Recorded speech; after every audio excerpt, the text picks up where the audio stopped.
বাংলাদেশের ফুটবলের turning point Hamza Chowdhury. অধিনায়ক না হয়েও মাঠে তার নেতৃত্ব গুণ মন কেড়েছে সবার।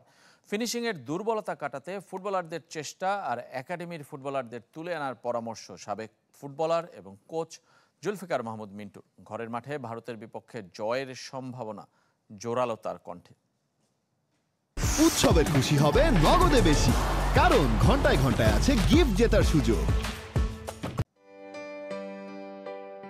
গোল না করার পুরনো সমস্যা ভারত ম্যাচে নতুন করে দেখেছে বাংলাদেশ।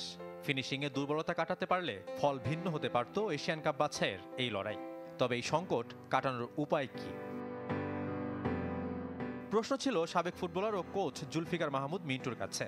তার মতে, নিজস্ব চেষ্টার সাথে চাই জাতীয় দলে একাডেমির ফুটবলার সংখ্যা বাড়ানো।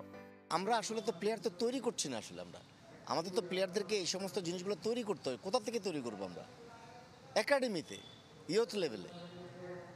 আপনি না হলে এগুলো ডেভেলপ করতে পারবেন। এখন হামজা চৌধুরী, উনি যে লেভেলের প্লেয়ার, ওনার যে ক্যাপাবিলিটি, কোয়ালিটি, অ্যাওয়ারনেস, টেকনিক্যালিটি, এটা কি একদিনে হামজা হয়ে গেছে? লেস্টারের একাডেমির প্রোডাক্ট। কাজ করতে হবে প্লেয়ারদেরকে। আমার যদি এখন ক্রসিংয়ের সমস্যা থাকে, individually I have to develop my crossing.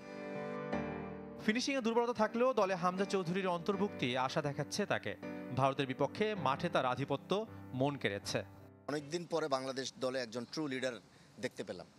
Hamza খেলা চলাকালীন সময় খেলোয়াড়দেরকে গাইড করছিল, ডিরেকশন দিচ্ছিল, এবং প্লেয়াররাও খুব কর্ডিয়ালি সেটাকে নিচ্ছিল, এবং they tried their level best also. So একটা রোল মডেল হিসেবে সে মাঠে নিজেকে উপস্থাপন করেছিল, এবং সে নিজে পারফর্ম করছিল, অন্যদেরকেও সে আসলে উৎসাহিত করছিল। নভেম্বরে ঘরের মাটিতে দ্বিতীয় লেগে ভারতকে আতিথ্য দেবে বাংলাদেশ। এর আগে সিঙ্গাপুর ও হংকংয়ের সাথে লড়াই করবে জামাল হামজারা। তাদের সাথে পয়েন্ট না হারালে সরাসরি এশিয়ান কাপে খেলার সুযোগ দেখছেন এই কোচ। ফোকাস অফ অ্যাটেনশন থাকবে যে আপকামিং এই দুইটা ম্যাচে ডেফিনেটলি আমরা কোনো পয়েন্ট হারাবো না। 3-6 পয়েন্ট আমাদের চাই। তারপর হচ্ছে ইন্ডিয়ার সঙ্গে আমাদের নভেম্বরে আবার হোম ম্যাচ রয়েছে, সেখানে আবার আমরা একটা সুযোগ অবশ্যই নিতে পারি যে আমরা ওই ম্যাচটা জিততে পারি কিনা। ভারতের বিপক্ষে বাংলাদেশ লড়াই করলেও সেখানে বাংলাদেশের শক্তিমত্তার চেয়ে ভারতের দুর্বলতা স্পষ্ট। আমি যেটা একটু আগেও আলোচনা করছিলাম অ্যাকচুয়ালি, যে গত 25 বছরের মধ্যে আমার দেখা সবচেয়ে দুর্বল দল মনে হয়েছে আমার ভারতকে। এটা সাফায়েত মিদুল, চ্যানেল 24।